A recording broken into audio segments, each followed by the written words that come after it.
Italian Football Podcast. Hello everybody and welcome to the Italian Football Podcast, the official podcast of Football Italia. I'm Carlo Garganese, joined as always by Nima and On today's show, we will review the weekend Serie A action, the first weekend of 2026. So happy new year to everyone. And it's a good start to the year for Inter, who stay top after dominating Bologna. All the top three win. Rafael Leao scoring for Milan at Cagliari. Napoli making it 4 wins in a row. While Atalanta beat Roma. But it is an absolute nightmare for Jonathan David. His disastrous Juventus career hits a new low as Juventus failed to beat Lecce. Fiorentina are off the bottom of Serie A. And there's a few Mercato moves as well, as the Mercato transfer market in January has now opened, and we'll also have our usual Baggio, Premface and Serie ASS of the week. And there is some outstanding Premfaces and Serie ASSes I can tell you about. So stick around to the end for that.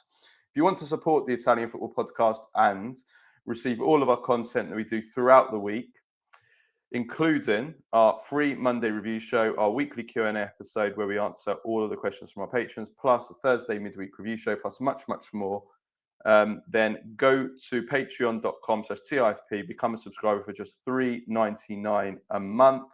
You can also watch our free episodes and shorter clips on YouTube, and you can become a patron on YouTube membership. So go to our YouTube channel on youtube.com/@ItaFootPod for more details. And you can also be a paid subscriber on Spotify. So whichever platform that you consume us on, we'd really appreciate if you give us a follow, subscribe to us, give us a like, give us a 5-star rating.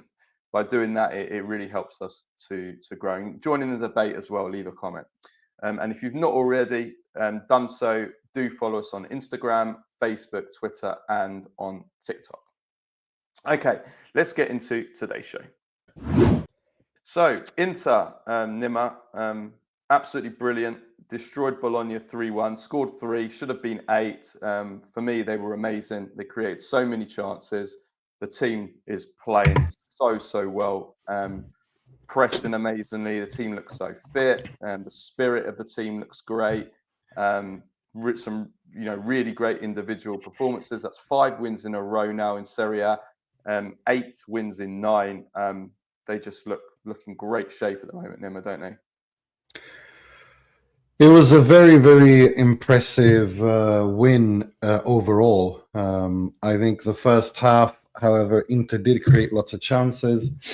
I think Ravaglia had an unbelievable first half. Yes, Inter were wasteful, but he made some fantastic saves in the first half. And it was an Inter who looked, which I was a little bit worried and concerned about. And that is that they lost their heads a little bit, or it seemed that they were on their way to losing their heads. They were very easily rattled. And especially you saw that on the booking on Çalhanoğlu, where he just loses his shit completely and flies into Guida's face and starts yelling at him.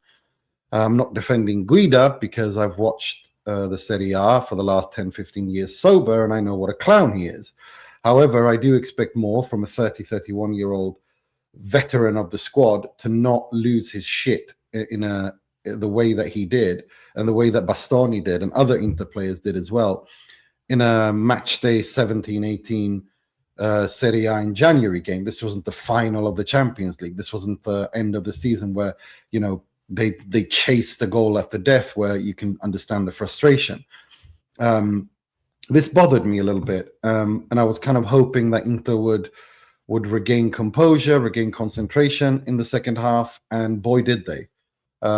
They really did. I mean, that first goal, of course, really calmed the nerves in the first half, but I think the second half was just a display of that was masterful. For me, that second half where Inter just went out there and steamrolled Bologna and didn't give them a prayer, were focused, were not easily rattled, and they should have won by 8. I mean, if we're perfectly honest, they had a second half XG of over 2. non-penalty XG just in the second half, which is, I mean, it was outstanding. I was very impressed by how Inter came out in the second half.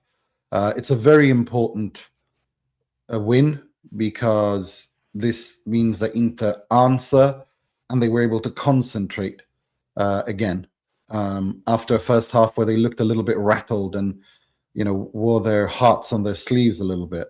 They were a little bit too emotional for me, and I didn't like that. But in the second half, I thought Inter were great. I think that shows, which was the point I was going to make, that the team looks so hungry and they've got the hunger back. They'd lost that hunger under Inzaghi last year, which is, I guess, partly understandable. If you have a coach for too long, you lose that hunger a bit. But the team looks hungrier this season. They look fitter as well. Like, they're in physical conditioning. Looks great. So whatever changes they've made, and remember, this is a team that did play at the Club World Cup, so you could understand if they were, like many of the top teams that went to that Club World Cup, were a little bit tired coming to the tournament, because it's modern football. The number of games is criminal, and it shouldn't be this many games. But yet they look in really, really good shape. Inter. I think, again, I keep going back to this, that this is Lautaro's Inter. As Lautaro goes, so goes Inter. He looked fitter yesterday, physically fitter, than I've seen him all season. And that kind of is, that's symptomatic of Inter as a whole. He looked really, really good in mint physical condition. Yes, his finishing will, he is what he is. He needs 7 chances to score 1 or 2 goals. That's just who he is. But and he's not going to change that at this point in his career. But he looks very fit. He was really good in open play yesterday, and in the way that he linked up, the way he won the ball, the way that he put others into play. His partnership with Thuram was telepathic at times when it's at its best. But he looked really, really good physically. And as for the hunger, yes, you're supposed to be hungry, but you're also supposed to be disciplined.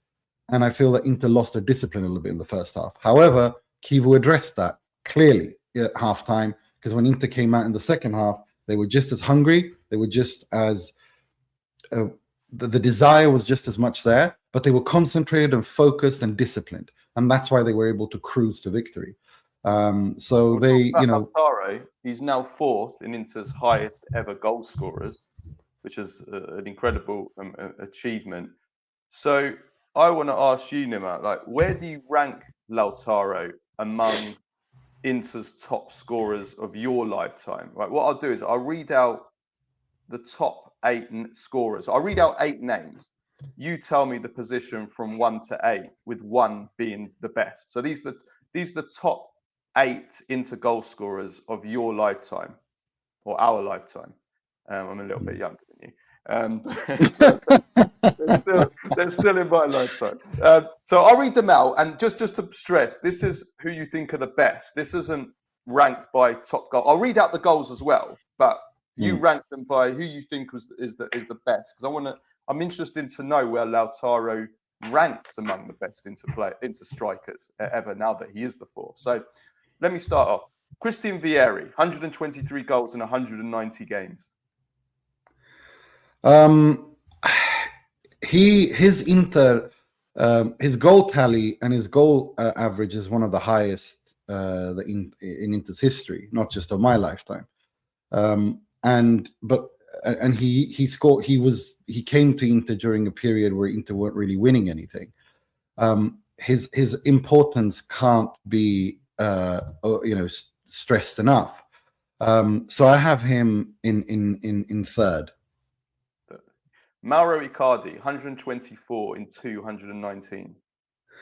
I mean, if we are to use the same parameter as with Vieri in terms of importance and what kind of Inter he played in, he was the only shining light in the darkest period of Inter's history, if you ask me, in modern times.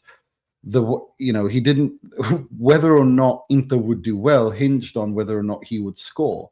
I don't know how many games I saw where Inter somehow scored 2 or 3 goals without barely even creating 2 or 3 chances. An absolute assassin. And it's such a shame that it did, because I think that had he stayed at this Inter, who had who transitioned into a two-man attack, I think he'd have already been over 200 goals. I think we might have even been talking about someone who would have broken the all-time Inter goal scoring record. So I have him in fourth. Okay, Alessandro Altobelli, 1982 World Cup winner for Italy, 209 in 465. Where do you have Spillo? Lo Spillo, look, he's an Inter legend. The sheer number of goals, the importance, how much he bled for the shirt, how much he cared for Inter. World class striker. I have him in second. Can't be overstated how important he is in Inter's history. Okay. Well, Lautaro Martinez, 167 in 358. Look, he's a weird one in the sense that it's crazy that we're talking about. I think he's now fourth, as you mentioned, in Inter's highest ever scorers. But he's still not. I think it's obvious he's not a natural number 9. And if you were to make a highlight reel of the number of maybe not sitters, but high XG goal chances that he's missed, it's probably the same number of the goals that he scored. But having said that, he's also kind of the symbol of this Inter that have had a dominant spell domestically and also been to 3 European finals. So I have him in fifth. Fifth. Okay. Right. Romelu Lukaku, 78 in 132. Didn't realize his goal ratio was that good. Yeah, I mean, he spent 2-3 seasons there. The first 2 seasons, he was one of the best strikers in the world. There's no doubt about that. And they won the Scudetto, but they failed miserably in Europe, and in large part due to his failures.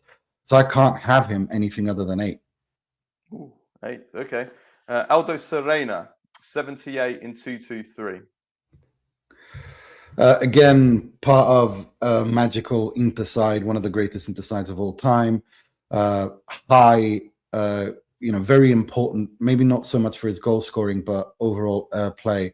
But given the other 2 that are coming up, he's 7th for me. Okay. Diego Milito, 75 in 171, and the hero of the treble victory. Diego Milito is the most consequential, most important striker in Inter's modern history.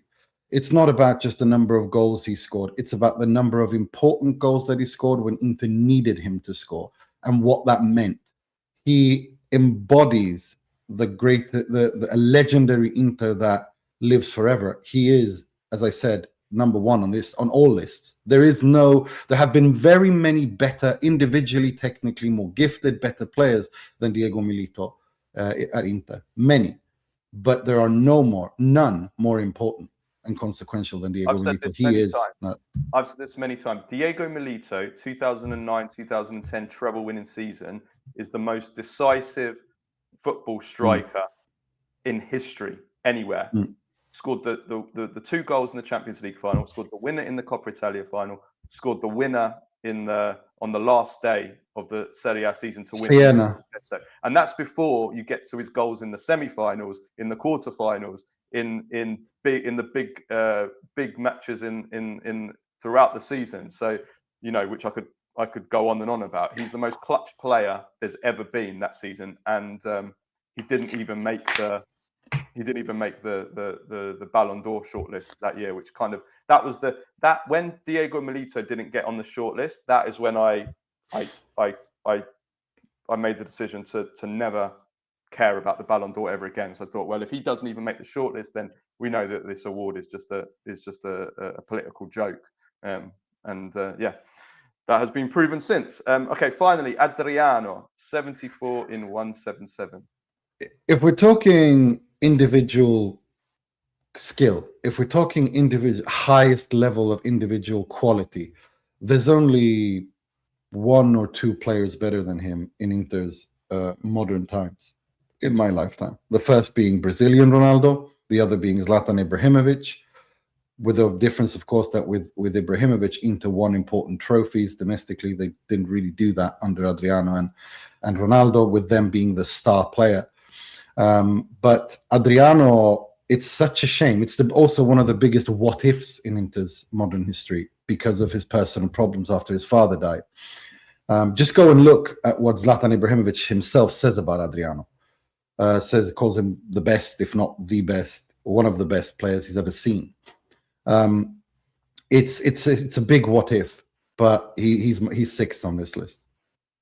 Okay, right. We have to quickly move on. I want to make 2 quick points. Zielinski, he's really in great form now. His Inter career has taken off, and also the same point I've been making for years now. Inter on corners. They scored 2 goals off corners in this game. It's 8 goals now in the Serie A in corners. Second is Cremonese on 6. They that. The set piece delivery, the set pieces are outstanding when attacking. It continues to be a decisive wet tool in Inter's toolbox.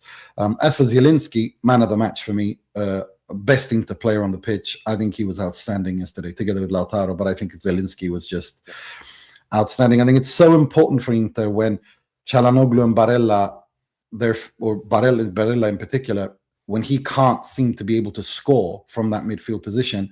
And Çalhanoğlu, they've got, he scores from the outside. He's got a great shot on him. He scores penalties.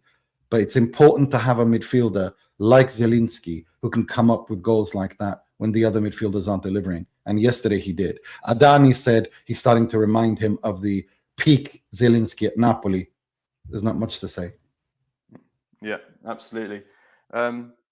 Just pause for a minute. Nima, your camera's gone. If you can correct it, I'll carry on by myself for a second. We can't see you, Nima. Okay, he's disappeared. So I'll carry on by myself. I just wanted to make a quick point about Bologna. I thought that they were awful. They're not in good form at the moment. 5 wins, 5 games without a win in Serie A. And they've got a tough week ahead as well. They've got Atalanta and Como coming up, and those are big games for Bologna. So they need to turn it around.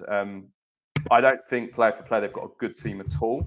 But I was as good as Inter were, I was very disappointed in Bologna. I almost felt, even with the rotation that Italiano did, which I guess is understandable, I almost felt like he gave up on this game, like he just threw it because he decided, you know what, Atalanta and Como are coming up. Maybe that was part of it, but I was very, very disappointed with Bologna, and I've been very disappointed with them in this recent bad run of form. So yeah, big week ahead of them. Just before we move on to Lazio Napoli, Nima, I want to ask you, João Cancelo, Beppe Marotta confirmed before the game that Inter are in talks. So a João Cancelo return to Inter, is this a good or bad signing for Inter? Nima?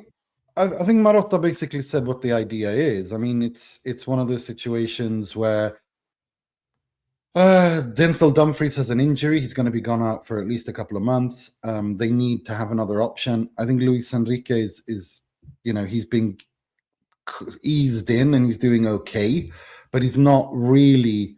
He looks a bit scared at times and still a bit nervous. Still having adjustment problems. He's not been poor, but he's not doing what they need him to do. And so it's only natural that Inter look to the market.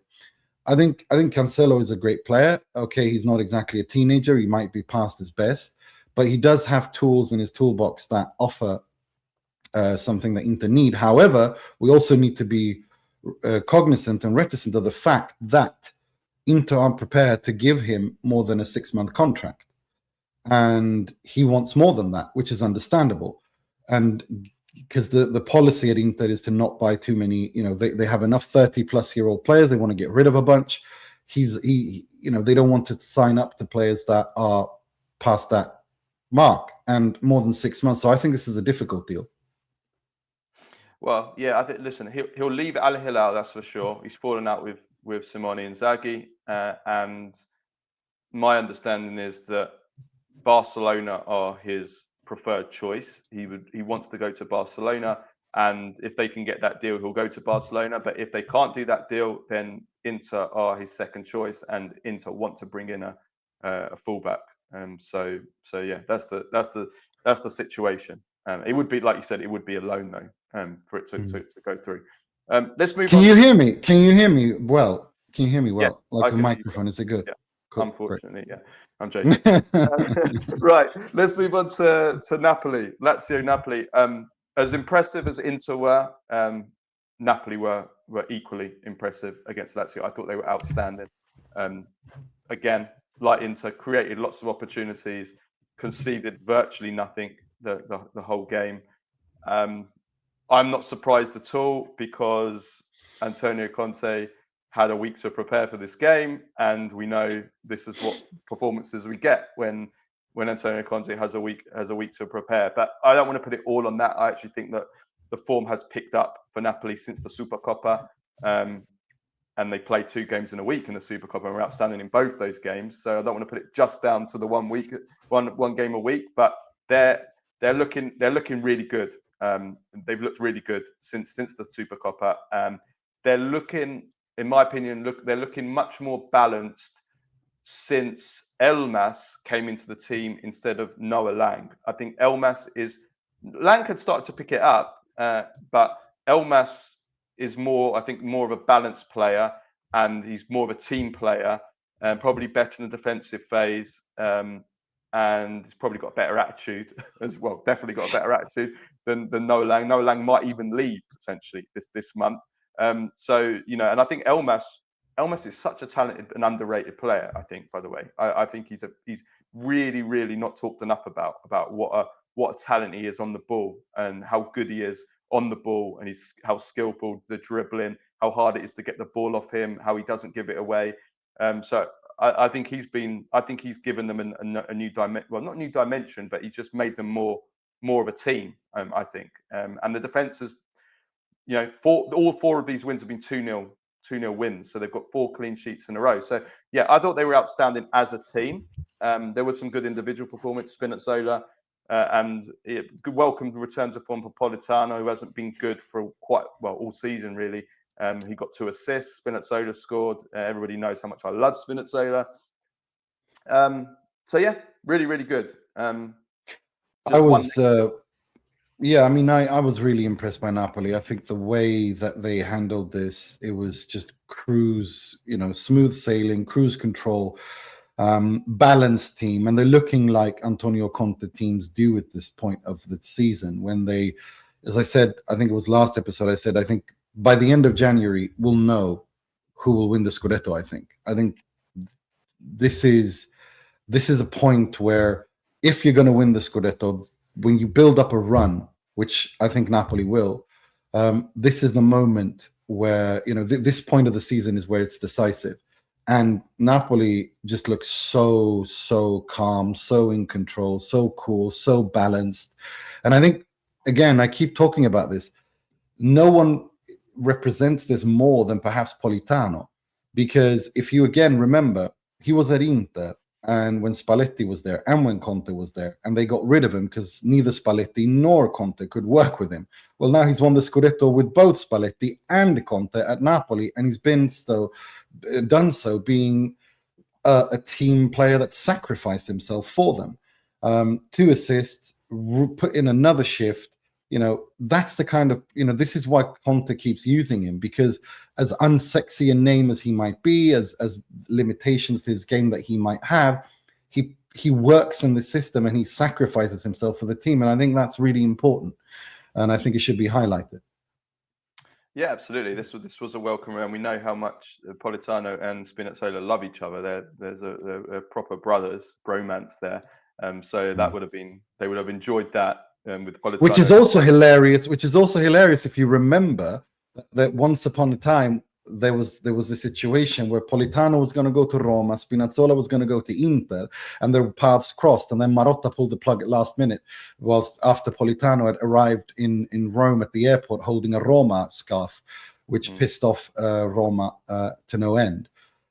So that's also an interesting. I think he's a big Roma fan, actually, Politano, isn't he? So absolutely. So he would have loved scoring or assisting twice against Lazio for sure. The negative, there's one big negative though for this game. That's the David Neres injury. We don't know how bad it is, but he was on crutches at the end of the game. Conte said it's not a muscle injury, so I think the hope is that it's a twist or a minor twist. If it's not ligaments, then it could be a twist. But the question is obviously, well, one, there's a lot of games, and Napoli already are decimated. They just don't really have any options. But two, there's a certain game against Inter this weekend with Inter at home, and with Inter probably going to have more of the possession. So Neres missing that game is massive and could be decisive in what happens in that game. So yeah, we'll see what happens, how bad it is. But yeah, it didn't look good. It really didn't, and I blame our good friend and Serie A commentator Patrick Kendrick for jinxing him, because he tweeted out that Højlund and Neres are the Kvara and Osimhen of this Napoli, and obviously Neres injures him. No, but all injures himself. Yeah, but I mean, all jokes aside, Neres is very important for me. I've said it all along this season, and I stick by it. If Napoli are to win the Scudetto, the road to the Scudetto goes to David Neres. It's as simple as that. He has those tools that no one else at Napoli has, those tools, and works as well in this system as Neres does. And if they're going to miss him for 1-2 months or even longer, then I fear for if that's not the end of their Scudetto race. Seriously. If the Scudetto charge, it would be massive. It's also the other point to say is, now there's going to be lots and lots of games coming up, so we're going to see the whole Conte twice a week and how they perform, and with Europe coming, I think is it next week? Europe's back, or the week after? So yeah, and they've got a lot to do there as well, and they don't have many numbers, which is why that they are going to buy this month, which we know. And we know they're going to definitely buy a central midfielder, but they probably, I think they need to sell before buying because of their FFP or the financial situation with the financial rules that they need to balance the books and Lorenzo, Luca, and Noah Lang are the ones to watch. Those are the two. I wonder now. I think they're going to wait and see what happens with Neres, because I think if Neres is injured for a long time, I don't think they can sell Noah Lang. No. They really can't. But it's definitely a problem for them. And Conte, in his usual manner after the game, spoke about, last year they sold Kvaratskhelia when I said I didn't want them to. Everybody knows where I stand, and he's already off on one. It's hilarious how the Conte's mood swings during every January transfer window and mid-season is hilarious. And his I hope one day, if he was to ever stop coaching, I would love to see him on these Italian shows talk as an analyst, talking about the Mercato, because the way that he talks about the Mercato, it's to call him bipolar is hilarious. First, he whines about not getting players, then he gets the players, then he whines that he's gotten too many players, and that's why it's not working. And then he goes back to saying, no, they know where I am. I need players. They're not bringing any. It's the Conte comedy show, and I love it. I absolutely love it. Death taxes and Antonio Conte about the Mercato. So Lazio, talking about the Mercato, this game showed how much Lazio need to do in the Mercato in January, where they'll be able to buy again, because they got completely dominated in this game. We saw their limitations, and they're just not up to it. And they need for sure a number 9, because they've sold or are selling Tati Castellanos to West Ham. That will be official if it hasn't already been official very soon. And Guendouzi. I'm sorry, but I gotta say that they're in talks with Fenerbahce as well. They're going to do work in this Mercato. They're looking, obviously, they'll sign an attacker to replace Castellanos. They're looking for a midfielder. I think that there's talks already underway with Samacic and Fabian. Lorenzo Insigne is one to watch as well. They're going to do work, and they need work to do work, because this team just isn't up to it. There's two things. Castellanos for 30 million euros is fantastic work by the sporting directorship. To sell him, this is I wouldn't say daylight robbery, but not far off. 30 million euros for Castellanos is good business if you can find it. as the saying goes. But the thing I do want to talk about is Lazio need to get a hold of themselves. Like, no matter how you feel, if they have been robbed by the referees or haven't been robbed by the referees, the discipline is just shocking. Just like I spoke about Inter, it doesn't matter. You can't lose, even if the referee is poor, and they are poor. We've spoken about that to death on this pod. But you cannot tell me that the lack of discipline that Lazio is showing, losing their heads, 2 red cards, Conte having to go in and basically break up a fist fight. I mean, it's what are we watching here? I mean, this it's embarrassing now, and this isn't. I don't. If Antonio Conte is breaking up a fight, trying to tell you to calm down, then you know that you're something's not right. No, it's exactly, and it's like it's it's insane because this isn't on Sarri. This is because the club is completely destabilized. The fish rots from the head. This is Lotito's way of handling things. The way that the immature emotional outbursts that he has via Lazio's official accounts, whether it's on Instagram, whether it's on their official homepage, whether it's on their official Twitter. He treats it like a 16-year-old with an attitude problem. And as soon as he's not happy about something, he tweets out the most ludicrous things, whether they do well against Inter, and he apparently has a problem with Marotta, and he puts out these absurd statements congratulating the team for drawing against Inter and stuff like that, to all the way now when they lose their shit over virtually anything. They need to find their cool, because this is destabilizing the team. This is leaking onto the pitch, and they're getting sent off, and this is costing them games as a result, not because of the financial situation or the situation that prevented them from signing any players in the summer, which again is on Lotito.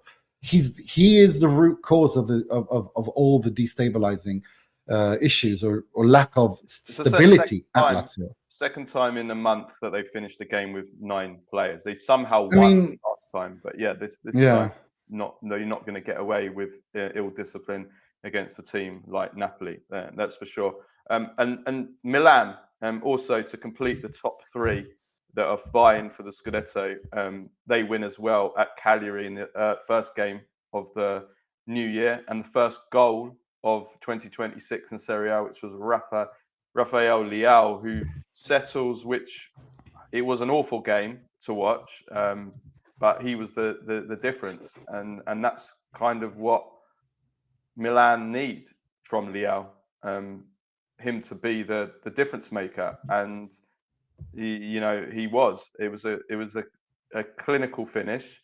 Even if I couldn't see it, I'll be honest, I couldn't see it because of the orange ball. I just saw him celebrating afterwards. Although on that point, on the orange ball, they have announced now, partly thanks to us and our moaning, or my moaning mainly, that they're getting rid of the orange ball now, and they've admitted that they made a mistake, and that they didn't think of 8% of their audience who are colourblind and can't see the orange ball, and so they've got rid of it. Although in true Italian fashion.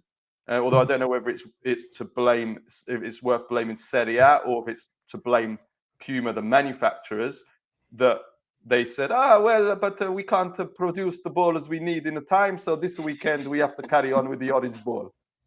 So they use the orange ball for another week. In fact, I don't even know how long they're going to continue using the orange ball until they can get the balls manufactured. For me, I don't understand what is difficult about just producing a white ball and just sending the white ball for this weekend, rather than going through another week where 8% of the audience probably won't watch because they can't see the game. Economically, I'm not sure how it makes more sense. But anyway, that's the Serie A, that's the manufacturers. Actually, on that note, that's why I want to praise De Laurentiis. De Laurentiis said, you know what, to hell with these big manufacturers, with these big companies like Nike, Puma, Adidas. We're just going to do it ourselves. We're going to go to Armani, and we don't have to wait weeks and months for them to put together, because it takes a long time. Whenever you bring out a new shirt, or you bring out a new football, or you bring out new equipment, it takes time with these big global companies, because they have to go through so much, so many. Well, you have global supply chains. I mean, it's like if the ball is made in, say, China, the material comes from, I don't know, somewhere in Africa. Do you know what I mean? Like, and then you have to transport them. And I mean, it's these are global supply chains. And what De Laurentiis has done with Napoli's kits is exactly that. He's producing it in Italy. And he's producing all these things in Italy, and that's why Napoli released like 150 shirts every season. Yeah, it doesn't take ages to go. They have to go through this stupid long process every time. Yeah, and it's locally produced, which I think is not a bad idea, to be honest. I mean, and they everybody keep all wants the money as well. They don't give away most of the money, because I think you only take about, it's a pathetic amount. It's like 20, it might even be 10%, something really low that you take from each shirt sale, and Napoli will take, I think it's like 50% or something like that. So it's but the difference is, of course, is that these big companies, they pay you a big chunk of like they guarantee you a big chunk of change. Like that's why clubs do it. They get paid a minimum guarantee each year. I think I agree with you. I agree with you. All clubs are going to start doing it. They're going to realise they've been taken for a ride from these clubs, and they're going to make more their way, and they can do more, like you said, like Napoli. But anyway, I want to talk about Milan. Milan. Yeah. First of all, Leao, I just want to say that this is what Milan need from him, and this is the kind of clinical and ruthless Leao that we've been asking for, and what Allegri even asked himself earlier in the season. In the first half, we saw the other side. There was a time when he got the ball on the edge of the area with a great opportunity to shoot centrally, and instead of shooting, which he should have done, which is what a clinical and ruthless striker would do, he laid it off to the right to, I think it was Salamakers, who was in a worse position, and the chance went. Well, we saw with the goal that that's kind of what we want from Leao. Gets the ball, bang, buries it, lethal. So and he proved. No, I really like the fact everything you said, but again, I mean, Rabiot, I think, gets the assist. He was really, really good. It was a game that I think Allegri will be like, he'll be warm and cozy, fuzzy on the inside, where there's barely any. Basically, the first half was just played off. Nobody created anything except for Cagliari. Palestra had a chance, and they had another half chance as well, but not really anything else. And then in the second half, Milan come in. They are decisive in decisive moments. Their top players make the difference. The difference maker makes the difference, and then they shut shop. This is the kind of gritty performances that Allegri likes to win with. Not spending a lot of energy, not no drama. Comfortable, boring 1-0 wins, and he just, he smiles evilly, rubs his hands, provokes everybody with his evil James Bond villain laugh. And there's not much to say. I do think it was interesting to see Fulkrug, though. I think we kind of saw. You come on in midway through the second half for Leao. I think he showed exactly what we said last week, what he's being brought in to do. That's what they're bringing him on to do, to hold up the ball, to give them strength and a reference point up top, to give the team breathing room. And he did all right. I think he was okay. He's not there to score goals. He's there to work and win the ball and fight and help Milan nail the ball high up in the opposition's half when they need to. I think this is what he's being brought in to do, and I thought it was a good start. Yeah, he did one nice pass to Pulisic when Pulisic get forced to save out Caprile. Yeah, I think he was okay. I don't think he was great, but you could see structurally what the thinking behind him coming in. I think the other reason why they've signed him is also to give Milan a bit of a box threat in terms of crosses, because the other players, Leao's actually better in the air and I actually think he's got a lot more potential, Leao, to be good in the air if he works on it. But yeah, Leao, you're not going to get hit. He's not a classic, aerial threat. Pulisic certainly isn't. So having someone like Fulkrug will give you that as well. And the reports are that he's been really good in training as well. As for Cagliari, that's to credit to Milan. They never threatened at all in this game.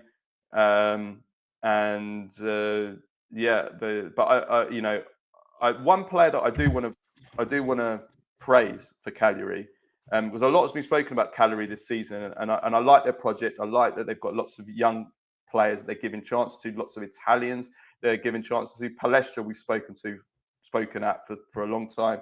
Kilisoi scored a great goal the week before.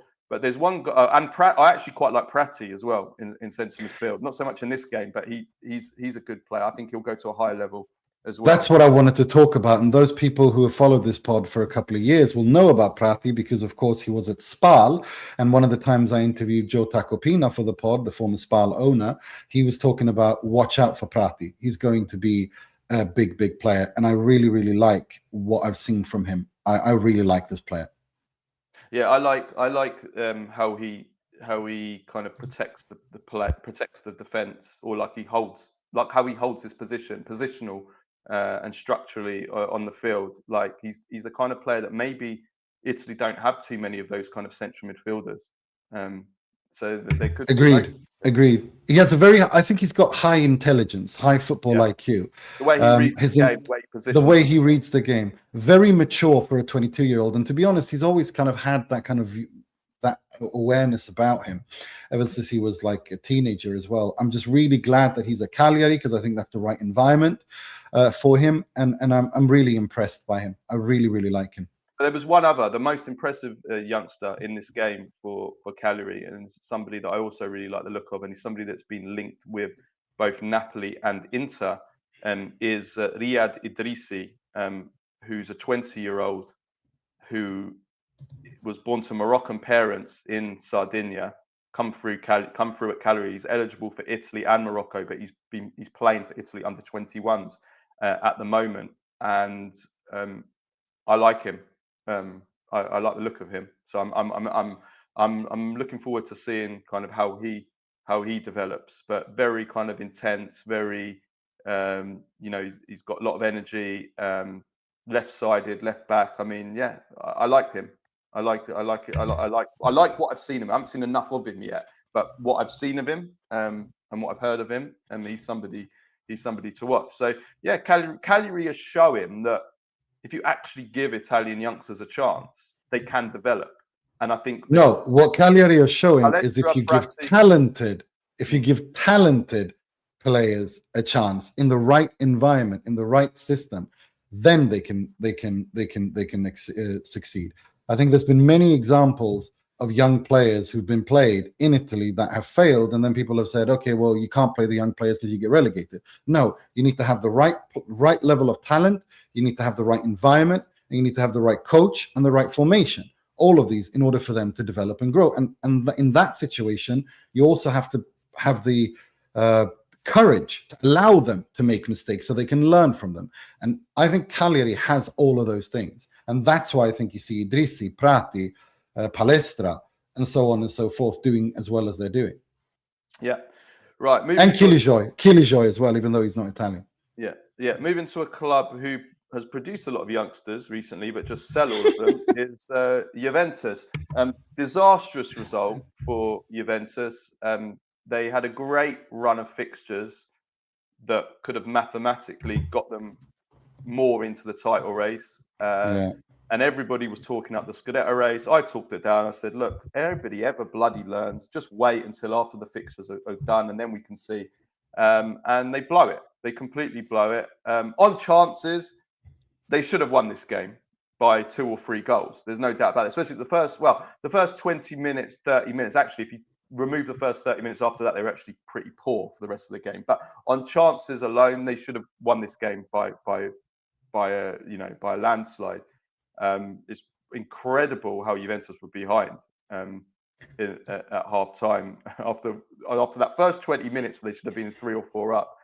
Well, I mean, it's the defensive howler. I mean, it's like they make these stupid unforced. I mean, I think it was Cambiasso who just basically lost his brain, had a brain hemorrhage or something, and just created that chance for Lazio. And it's for Lecce. This is why you can't trust Cambiasso, because this is the reason why I don't want. He's got a mistake in him. Yeah, he is. Cambiasso makes the most ridiculous defensive howlers, but unforced defensive howlers. Unforced, where it's different if you're getting pressed by the opposition and you're under pressure and you're forced into a mistake. He makes unforced errors where, like the one he did there, where he just inexplicable. And that's why I don't want, and I've said it, I don't want Cambiasso in these World Cup playoffs. I do not want Cambiasso to start.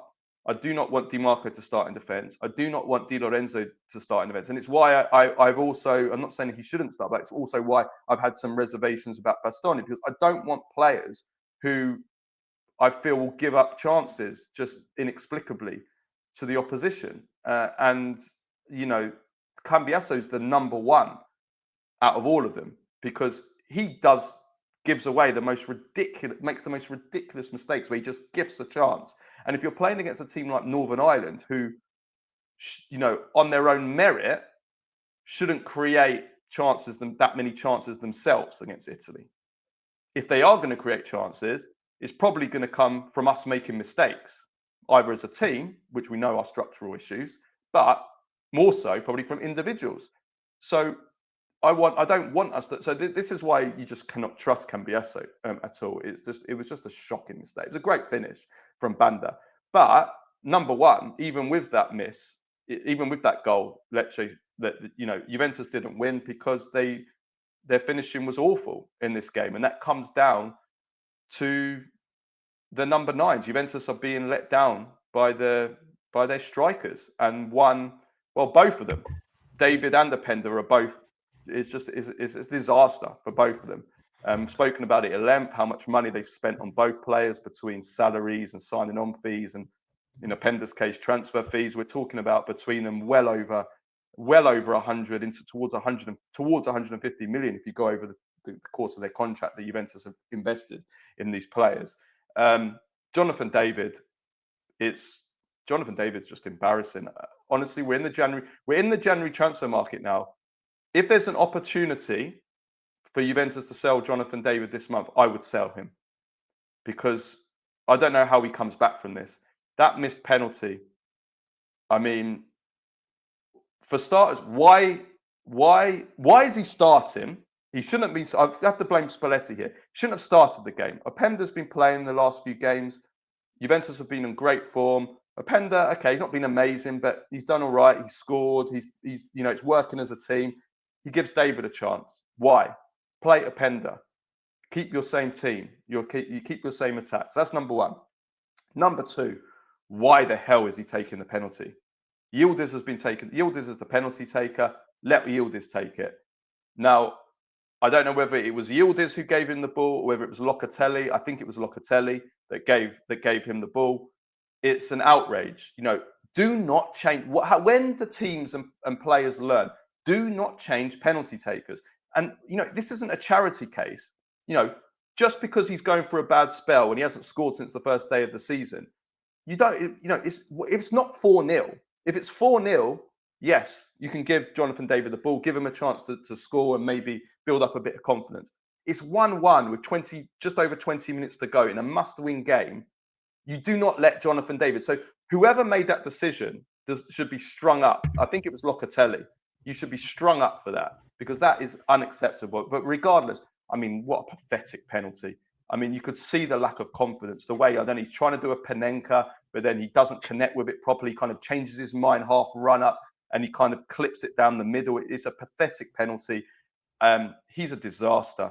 He's a total disaster, David. He's at the moment, he's going down as one of the worst signings in Juventus's history at the moment, Jonathan David. There's no doubt about it. And Juventus, and in Openda afterwards, when Yildiz hits the post at the end, it comes out to Openda. He's basically got an open goal. I'm not saying it's the easiest chance in the world because of the way it comes at him, but it's an open goal. You expect somebody that you paid 40-odd million and a massive salary. You expect him to put that away. He puts it over the bar. Juventus dropped 2 points. So Juventus are being let down by their strikers now because they're actually playing much better, but they don't have the number nines. No, this is a really shit situation. There's no other way to put it. And Jonathan David, I can't help but feel bad for him, because you can just tell, you can almost touch the anxiety. It's almost as if his anxiety manifests itself into the air. It's almost, you can see it and touch it. I feel really bad for him. His confidence is completely shot to shit. He was really unlucky. He's one of the, you can just tell that he's trying so hard to just get something to go his way so he can build off of that. And I disagree with you on about Spalletti making a mistake, because if you can't play Jonathan David, your big marquee signing in the summer, against Lecce at home in the Serie A, then what was the point? Then what's the point of even giving him, like, having him in the squad? I think the decision was right. However, for him, I'm concerned, because after the club showing that they're backing him, the coach showing that he backs him, you have the team giving him the ball to take the penalty, to become the hero, and he fails to deliver. My experience tells me that when that happens at Juve, Milan, and Inter, your days are numbered, and that's a real big cause for concern. I will tell him this month, because let me just finish. I think that's a big cause of concern, because I think Juventus will struggle to offload him because of the wages he's on and what he's delivered. Well, the hope is that there's still, because of his goal record in France, there's still enough of a market for him, maybe in France, maybe, again, like you said, the salary is a problem. I don't know whether French clubs other than PSG, who obviously is not good, anywhere close to being good enough for PSG, whether they can afford that salary with a Premier League. I mean, the Premier League, listen, I said it at the start. I was worried. I wasn't in favour of this sign at the start, and just basic logic told me that if a player like Jonathan David is available on a free transfer and there are no Premier League clubs or no top European clubs that want to sign him, then the alarm bells are already ringing in my head, because I'm thinking, well, if you're not interested in a player on a free transfer, I think he's on, was it 6 million a year, something like that, which for Premier League clubs is nothing. Then, and you're on a free transfer, then, and there was so many Premier League clubs that were looking for strikers and still are, then the alarm bells were already ringing. So I was already concerned, also based on what I'd seen of him, mainly, which wasn't a massive amount, but I wasn't blown away by him. And yeah, unfortunately, my concerns have come to pass. I don't know, like you, I don't know if you can turn this around. Look, I had him and Leao as potential Capocannoniere winners, and I think, well, Leao's 4 goals off Lautaro. Jonathan David is not going to be Capocannoniere this season. I think that's certainly a given. I still think it's a good player. I still think in the right system, in the right environment, he's a goal scorer. And goal scorers in football, there are not that many about. So I think this is just one of those things where it just didn't work out for him. At least not in this system, at least not in this Juve. Is it still salvageable? Well, yes, in the sense that for the very reasons we've outlined, I don't think anyone's going to come in for him. And since that's not going to happen, he will be given more chances. So from now until June, he has to start delivering. He has to score. He has to reach at least 10, 12 goals across all competitions in order to have a prayer of staying at Juventus next season. I think that's where it is. And he has to understand that. And he has to work hard. For Juventus, it's more about, are these number 9s going to cost them? Obviously the Scudetto debate was ridiculous, but it's the top 4. The top 4, is it going to cost them the top 4? Because, there are other challengers who we're going to come to. One of them's Roma, Nima, who lose to Atalanta. Good win for Atalanta after their loss to Inter, and their overall recent record is good, although they're still quite a way off the top 4. But the big talking point is the VAR controversy. Two events, the Scalvini winner and the disallowed Scamacca goal. I mean, I want to focus more on the Scalvini goal, because obviously that's kind of the decisive moment that settled this game. The Scamacca was after that. Now, there's been a big debate. Now, this is how I read it, and then you tell me what you think, right? Nothing that Scalvini did himself caused Svila to mess up that cross, which led to the goal. Right, Scalvini didn't do anything to cause the goal on the initial play. There was no foul that led to the ball going into the back of the net. The foul, if there was one, I'm not saying the foul, the incident that caused Svila to kind of lose the ball or not catch the ball was his own player, right? The question, though, is right? Scalvini touches Svila in the face quite lightly after the ball was already past him and on its way into the net. So it's after, right? So should that count as a foul? Do we say, because generally in football we say, it's kind of an unwritten rule, you can't touch a goalkeeper, really full stop, but you can't touch a goalkeeper in the face, even if it's the lightest touch. Generally, goalkeepers will always get that protection. So the fact that Scalvini has touched him in the face, but it's come after the ball is already on the way into the net, should that be a foul? It's a tough one for me. It's a really, I kind of struggle with this for the same reasons that you do. I think it depends. Given that the ball is past him and it is definitely going into the net, he doesn't have a chance to save it. There's no defender there to be able to stop the ball. It's a certainty that the ball is going to go in. Therefore, I think it was right to let this goal stand.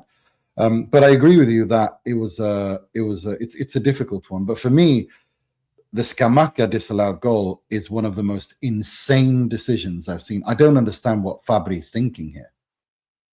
Like that, in what galaxy does he impact the play in the build-up? He doesn't. He doesn't impact the ball, the play at all. I mean, this is the offsides we used to see when we were children from the 1980s, where, you're in offside position, doesn't matter, straight line, done. But we're 25, 30, 40 years past that now. I find that absolutely astonishing. I don't understand that. If you're basing it on the law, yeah. I mean, my opinion, I would go back to that offside rule. But on the law, yes. but yeah, I mean, it didn't matter in the end. So that's generally the way I look at events is if it doesn't impact the result, I don't cry about it. But obviously, we know that there is a bigger problem here in Serie A, and that's why there's all this controversy and confusion again because we don't want us to repeat ourselves. But yeah, good win for Atalanta. Roma, though, same story again, which will bring us again to the Mercato. Roma's attack, atrocious. 0.21 XG first half. Better in the second half, but their attack isn't good enough. The striker is not good enough. The chance creation, the lack of attacking threat. And that's why they will sign, if not just one, possibly two attackers in January. So let's talk about them. First of all, Joshua Zirkzee. With Joshua Zirkzee, the situation is that there's an agreement between between Zirkzee and Roma. Zirkzee's agreed to the move. They're waiting on the green light from Man United now because Man United are a little bit short in attack. There's the Africa Cup of Nations on, and they're waiting for the okay. But that move will happen, I think, or certainly will happen as soon as Man United give the green light. I think Zirkzee at Roma will follow the same pattern as the other Man United flops that have left in recent years. I mean, McTominay, Højlund, Antony, Lukaku, Elanga, Di Maria, all Man United flops who shone after leaving, what is, let's be honest, it's a circus. Zirkzee at Roma will be the latest Man United flop to thrive. I think that Roma are crying out for a striker who holds it up, brings others into play, works hard. Do you agree with that? It's a mouth-watering prospect to think of Joshua Zirkzee playing in a Gasperini system. Like, that's all I'm going to say. I mean, people have forgotten what a wonderful player Zirkzee is technically. What a gifted player. He's not very fast. He is dynamic, but he's not very quick. But he is strong, and his first touch is sublime. He has high football IQ. The question mark for me is how damaged is he after Man United? I do think that if anyone can fix him, it's Gasperini. Well, he's done it before, hasn't he? Resurrecting players, yeah. Yes, and I think there's an same thing there. Roma and Atletico have an agreement here, loan with an option. The agreement is there. Raspadori is going to give his answer in the next few days. This one is on Raspadori himself to give the okay. If I was Raspadori, I would do it because he's not getting much game time. There's players ahead of him at Atletico. Roma is there. The space is there for you to be a first team starter, and for a coach that's wanted you for a long time and likes you. So Sule, Zirkzee, Raspadori is a mouth-watering tridente in a Gasperini system. I would run. I think I think I said it at the time. I thought the move to Atletico Madrid was stupid. I don't think he should have gone there. I thought that was a bad career move. I don't think he suits them at all, and Simeone at all. This is a move that would relaunch his career, and it would give Roma unbelievable firepower. So no, I would do it. I think it would be great make for the top four because we're seeing them return to the mean now, as expected. They were overperforming massively. They weren't creating many chances. They weren't scoring many goals. They still aren't.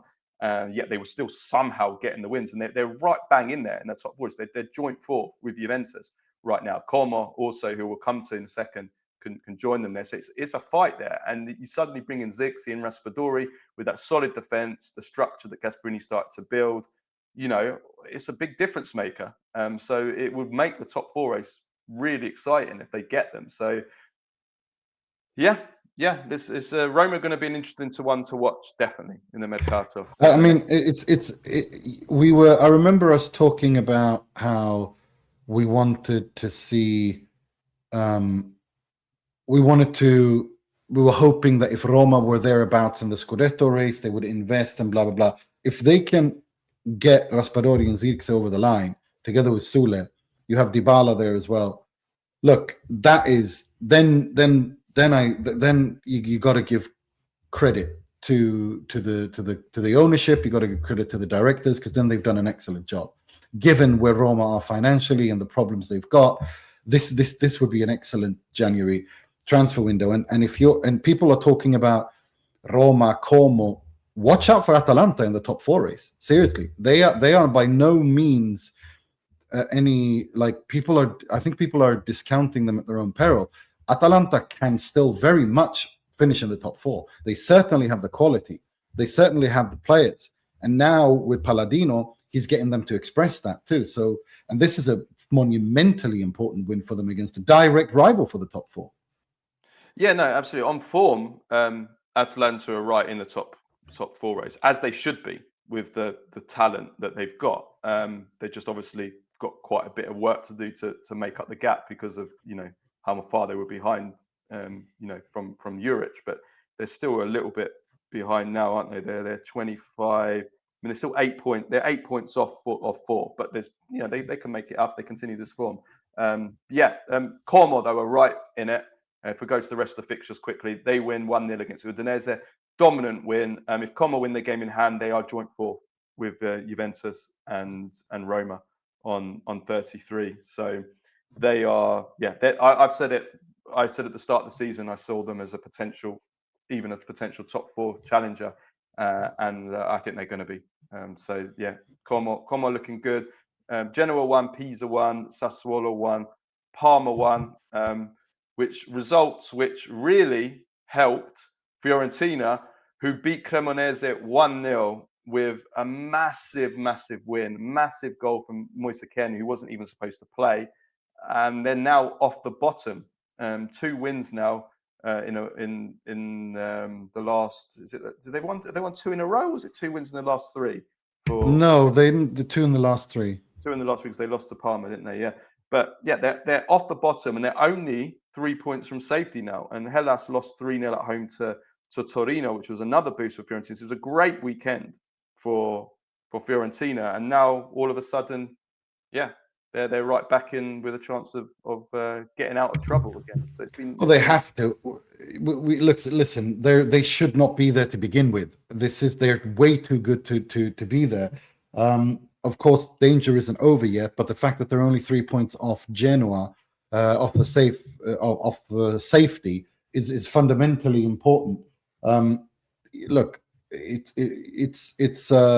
was such a gritty win. It was such a ugly win, but this is where they are. They have to accept where they are, and I really hope they do it. I thought when watching this game and they had a penalty that was chalked off that this would get to their heads again, which is typical when you're in this kind of crisis situation that things go against you and so on. Very dubious VAR call as well, decision there as well. But no, they managed to grind one out. And Moise Kean, if he's going to, he needs to start turning up. I think he's played really well, but his output in terms of goals hasn't been good enough. Well, he needs to do this. Fiorentina need him. It's as simple as that. If you look at his expected goals, talking about expected goals with Lautaro, if you look at Moise Kean's expected goals this season compared to his actual goals, it's the biggest differential, I think, in Serie A by either him or Gift Orban actually scored a few recently. So he's way off it. So he definitely needs to improve his finishing. He's been a bit unlucky as well, to be fair, but it's massive win for Fiorentina. Let's finish off with Baggio, Premface, and Serie ASS of the week. Right, so Baggio, do you have anybody for Baggio? Yeah, I read somewhere that Roma in the calendar year of 2025 they've got the highest number of points, which is I think that's very impressive given where they were for most of 2025, and it's not just at least the first half of it when Ranieri took over. You got to give it to him and Gasperini, the old men, the old guard, leading Roma to an annual year, to a calendar year where they have the most points in the Serie A. I think that says a lot of things. I think it says it says about how good Roma have been under Ranieri and Gasperini, but I think it also says that the calendar year of 2025 has not been a very good Serie A year, because that should not be happening. That a team with the problems that Roma have had have the most points in the calendar year of 2025. I think that's a problem. Yeah, I would have to agree there, sadly. Okay, Falcone as well. I want to give a shout out to him. I thought he was outstanding. There was a few good. I can't remember who it was who said. Yeah, Ravaglia as well. I mean, he was outstanding. But I can't remember who it was who said that if Italy were to come up with a James Bond villain name, it would be Vladimiro Falcone. And I think I can't remember who it was who said that. And I thought it was really funny because it's true. He was actually, I think it was Falcone. He was actually in a film as a baby, a famous Italian film as well, with a famous Italian comedian who I forgetting the name. When Falcone was just like days or weeks old, he was used as a baby in a famous film, and I can't remember. I'm sure somebody listening or watching will tell us who it was. Premface, right? We've got a couple of absolute belters here. So I want to start off with Chelsea sacking Enzo Maresca, which proves again that Chelsea is not a football club. I mean, I can't say what I really think it is, but it's not a football club. It's run by people who have other motives. That's all I'm going to say without getting into trouble, because over 60 players signed in 3 years under Todd Boehly, over 60 players sold. That's before you get to the number of insane loan deals that they've done and the number of insane deals that they've done with their feeder clubs like Strasbourg, for example, giving signings 10-year contracts. I mean, the fans are being taken for a ride here, Chelsea fans. You know, they've had 5 managers. Liam Rosignol potentially replacing Maresca is some kind of joke.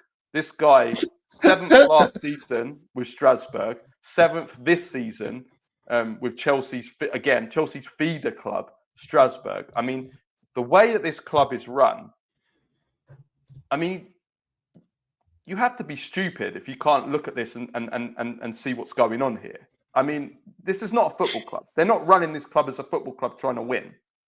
They're not. I'm sorry, they're not. The numbers, the number of players, you know, listen, again, I'm going to be careful what I say, but this is just a joke.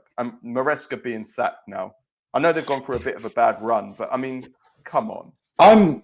I have to say, I have this potential Baggio in the sense that I'm glad that Maresca's out of there, because I want to see him in Italy. I would love to see him come to Italy. I would love to see. I look at Maresca and I look at the job he did at Chelsea, and and the job he's done in England. Period. Whether it was in the Championship, whether it was in the Premier League with Chelsea, winning 2 trophies. I think I look at him and I go, that's a young Italian modern coach. I would really, really like to see him coach in the Serie A. And I wonder if Juventus or Napoli aren't looking at him as a potential successor to whoever they've got there. He's a very interesting name, and so I'm glad that he's out of there. I'm glad that he's out of there, to be honest, because like you said, Chelsea aren't a serious football club. They're just not. You have an owner who admits to listening to what fans say on Twitter Spaces or X Spaces, and then proceeds accordingly. You have an owner who thought that Chelsea automatically qualified for the Champions League. I mean, what else could he say? Right, the second one. I mean, this is insane. So you're going to see the clip here. Well, if you're watching this on socials, you will. We're going to put this on our socials because we need to take the piss out of this. Because this is just peak Premfacery. This is. So it's goal, right? My former employees, God, they've fallen low. This is fucking embarrassing. So there's a French guy with glasses on goal saying that basically there's a discussion on goal about who are the worst World Cup winners ever. And there's this French guy with glasses on who says that Italy 2006 are pants, bro.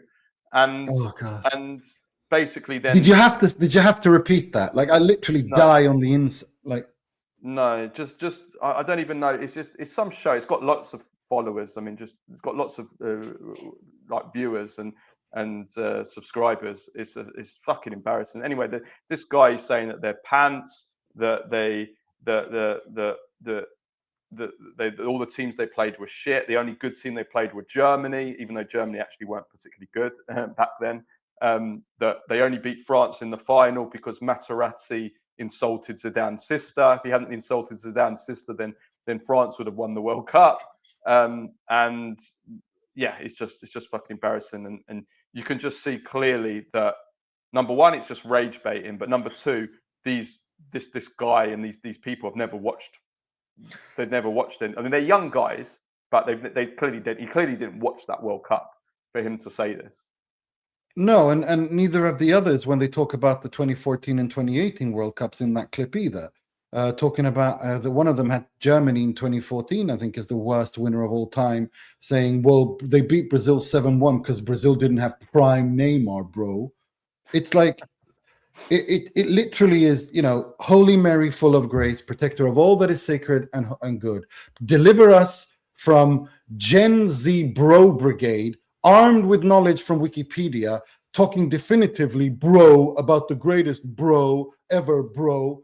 It just, it's cancer. I'm bleeding from the ears, and I blame you for this because I stay away from this shit.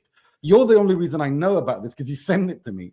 And I hate you for it. I stay away from this. I stay away from this shit as well, but it just somehow makes its way to me. It literally is like I'm thinking of, like, when I see stuff like this, I'm like, I'm gonna go and have surgery to have my ears sewn shut and my eyes sewn shut. Like, I don't. It's just so stupid. It's so reductive, and it's just I can't. I just can't. I just literally can't. No, listen. Just because and what is this thing with this fucking generation thinks they're all fucking rappers and have to sit there and still, bro, yeah, fam, bro. Like, no, stop. Talk like an adult. Like, what's wrong with you? Snoop Dogg and Death Row Records ain't calling to give you a rap deal. Like, stop it. Jesus. I hate you. This is your fault. This is all your fault. I've triggered him. You are. I've burned him good. Oh. Yes. No, I mean, listen, which just out of interest, Nima, which words that are used by the young generation do you hate the most? Fam, bro, anything else? No, it's not the words in and of themselves. I've got one. Do you know what word I hate? Feral. I see youngsters saying, what's that? Feral. You're so feral. I hate I don't know it. what that is. Well, nor did I until I looked up. I think it means like, let me Google the exact meaning of it. I fucking hate it. I love this old man shouting at clouds segment. No, I can't stand it. If someone is a feral person, refers to someone acting wild, uncivilized, or outside societal norms. What are those societal norms nowadays? Often implying a lack of socialization. Oh yeah, the young generation is so sociable now, aren't they? Yeah, they're so good at socializing. Yeah, this is a youngster today for 23 hours and 59 minutes and 59 seconds a day. Exactly. This is pinnacle of sociability. This is a youngster all day today. Dead scrolling, I think they call it, whatever they call it. Yeah. Yeah. Dumb scrolling. Yeah. No, it's I just can't. And it's like, it's just no. I hate it. This is all on you. There is a serious side to this. And actually, in the Serie A this weekend, we had a minute silence for the Crans Montana, which is just horrific, absolutely awful, and you know I can't, you know, it's just honestly shed tears for that because it's just horrendous. Me too. And it's horrible. It genuinely is horrible. When a fire breaks out, I don't want to start. Fire breaks. I'm not victim blaming here. Can I just say one thing? I'm not victim blaming here at all. But it's because I want to try and be constructive with this. But there's a viral video that's gone around of the roof is on fire. Okay, you can see the roof is on fire, and there's about 10 or 15 youngsters. And these are all young kids. They're 18, 19, and they all got their phones out instead of running out. And they're all jumping and dancing. They're not realizing the danger. I mean, if you can see the roof is on fire, like half the roof is on fire. They're in the basement. They need to get up. They're all there with their phone, and they're filming it, and they're jumping up, and they're doing selfies with themselves. And I'm thinking, and there's this one I think it's one tweet that's gone viral, which really sums it up perfectly. And basically, the tweet goes something along the lines of, since the dawn of time, you see a fire and your first reaction is run. You know, it's the classic fight or flight. That's inbuilt into us. Fight or flight. When there's danger, you either fight it or you flight, you run away. And with a fire, you generally run away or you try and put it out. But he says in one generation, this one young generation, the entire hardwiring of our being, of running away from a fire, has been completely rewired to, let's get our phones out. That's our first reaction. No, it's embarrassing and it's horrible. It's tragic. And also we should also remember that there's a criminal investigation going on, in the sense that they're investigating the owners of that bar for not following the fire regulations or emergency exits, because this was in a basement. And I mean, it's truly true. It had no fire exits, and there was the roof was flammable. I mean, it's just, so, I mean, it was it's horrible. I saw that and I just basically cried, because it's just, the young kids, you know, and I don't blame them. This is why I keep saying I don't blame them. I blame those who raised them. You know, it's the society. They're a product of their surroundings. Yeah. And I don't even blame the parents, sad, because the parents are a product. The parents are a product of the way society has changed as well. So I don't blame the parents. Sad. It's so sad, and I really just, my thoughts go out to everyone who, you know. Just... But this is kind of like, you know, when we, I don't know, this is a football podcast, maybe we shouldn't be talking about this, but this is, you know, when we complain about, you know, how society changed and how football's changed as well, the mentality, how the mentality has changed with the young generation. Like, this is the worst example of that. Yeah, this is the worst outcome of what happens when it's so sad. It's so sad. If there's a roof on fucking fire, you run, you get the fuck out of there. Yet their brains have been rewired by this whole craze of being on your phones and you know, it's mental. It's mental with getting your phone out and filming stuff. I mean, that video it literally just everything about this just breaks my heart. I really do, and I feel so. I don't know what to say. It's just families' lives ruined forever. People, traumatized forever. I mean, they're young. Most of them were really young. It's horrible. It's Teenagers. absolutely horrible. It's Yeah. just absolutely horrible. Yeah, awful. Right, and just to finish off, Serie ASS of the week. So we have, well, I've already mentioned one of them, which was about the cancelling the use of the red-orange ball. All only that it's going to take that entire story from you deciding to use an orange ball for the winter, which is fine if it's the snow, but deciding no, it's now the clock ain't wrong, so now it's November, December, it's time for the orange ball. Who cares if there's snow or not? And they go with that. Everyone complaining, saying we can't see the ball. They didn't do any research to understand that this could actually happen, and then deciding to go away from it. It's like, well, why not use the yellow balls that you have, and just continuing with it's just the entire all of this is just the Serie A of the season almost. Yeah. It's just every week we say it. It's the entire thing. Right, and the other one, this is superb. This is so good. So we're always laughing and complaining about Serie A TV rights, and also how many of the TV companies who do have the TV rights around the world, how badly that their production is. And this is another example of that. So Inter versus Bologna in the Supercoppa semi-final. And this was brought to our attention. Now, I'm sorry, I don't know if can you remember the country that this game was being shown on? It was one of the East. No, I know. Yeah, I remember it was a country in the Balkans, but I can't remember Slovenia. which. Yeah, so it was a Balkan country. I think it was Slovenia. So anyway, they're showing the Inter versus Bologna. They got the rights to show the Inter versus Bologna Supercoppa. Now that game was a draw. As soon as the 90 minutes finished, it went straight to penalties. Only the TV station that are showing this in Slovenia, after the 90 minutes, they just ended the broadcast. They didn't show the penalties.